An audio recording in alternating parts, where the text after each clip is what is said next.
Já parou para pensar que talvez a busca por uma conexão com Deus não comece com a gente?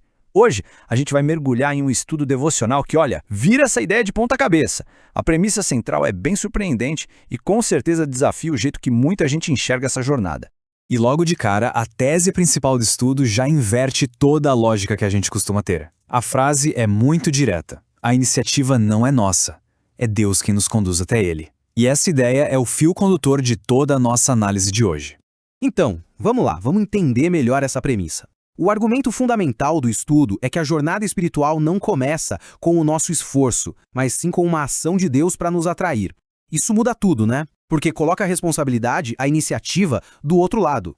E essa ideia não é tirada do nada. O estudo ancora essa afirmação numa referência bíblica bem específica. 1 Pedro 3,18. Ali, a afirmação é de que o sacrifício de Cristo foi o que nos levou até Deus. Esse ato é apresentado como o verdadeiro ponto de partida, o evento que tornou todo o resto possível.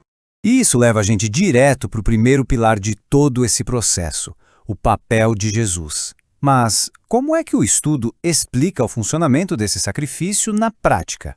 O estudo usa uma palavra muito importante aqui, reconciliação. O que isso quer dizer nesse contexto? É a ideia de que a ação de Jesus removeu a barreira que existia entre a humanidade e Deus. Ou seja, ele não apenas apontou uma direção. Segundo o texto, ele literalmente criou o caminho. Ok, então o caminho foi aberto. Mas, e agora? Como a gente anda por ele? É exatamente aqui que o estudo apresenta a segunda peça-chave dessa jornada, o Espírito Santo. A função do Espírito Santo, de acordo com o estudo, é a de ser um guia ativo.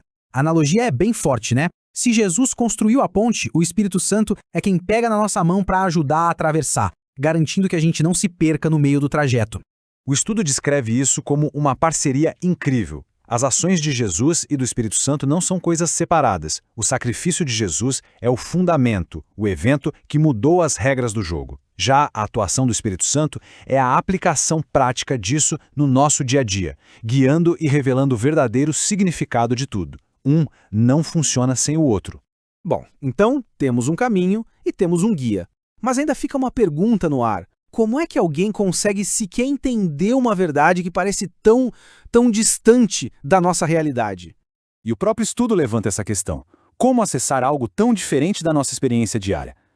A resposta, segundo o texto, não está na nossa própria capacidade de entender.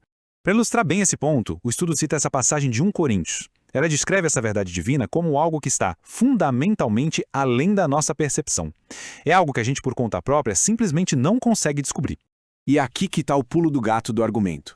O estudo conclui que a única maneira de acessar essa verdade é através da revelação.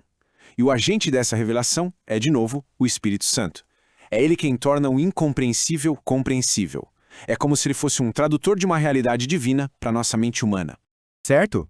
Então, como é que tudo isso se junta na prática? Vamos amarrar as pontas e resumir o processo todo que o estudo descreve, do começo ao fim. Essa jornada toda é um processo, uma coisa contínua e interligada. Começa com o fundamento, que Jesus estabeleceu. A partir daí, o Espírito Santo assume o papel de condução e de revelação, fazendo essa verdade ser conhecida. E o resultado final, segundo o estudo, é a capacitação. A pessoa passa a ter a habilidade de viver essa verdade. É um ciclo completo que Deus inicia e sustenta. Por fim, o estudo traz isso tudo para a nossa realidade.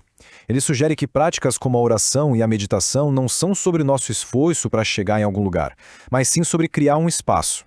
São momentos em que a gente permite que o Espírito Santo atue como guia, ensinando e nos capacitando a viver essa verdade que Ele mesmo revelou.